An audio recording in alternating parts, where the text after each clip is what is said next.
Yana Teguda elektron vizamiz. Bu universitetga kelmoqchi bo'lganlar ham tezda shoshilinglar.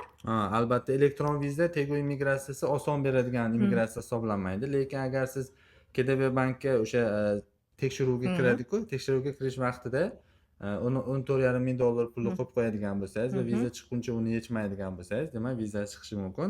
Faqat universitetga qabul vaqtida yo topik 2 daraja, 2 daraja undan yuqori yoki bo'lmasam IELTS 5,5, TOEFL 71 balldan yuqori bo'ladigan bo'lsa qabul qilinadi. Bitirganiga 2 yildan oshmagan talabalar. 2 yil degani 2024-25-yil, hali 26 hali bitirmadi. O'shaqa talabalarni qabul qilishadi. Kontrakt $2,80,000, dollarda hisoblaganda $1,380 atrofida. Darslar haftada 1 kun bo'ladi va magistratura ko'pchilik biladi. Demak, ayollari yoki erlari bo'lsa, ularni ham olib kelishi mumkin. O'zbekistonda o'zingiz kelib olasiz, keyin O'zbekistonda yo turmush o'rtog'ingizni, ayolingizni, yo turmush o'rtoq erkagingizni olib kelib olasiz. Qabullar 1-maygacha 1-bosqich, 30-iyungacha 2-bosqich. Bemalol O'zim International kompaniyasiga aloqaga chiqsanglar bo'ladi. Hammaga omad.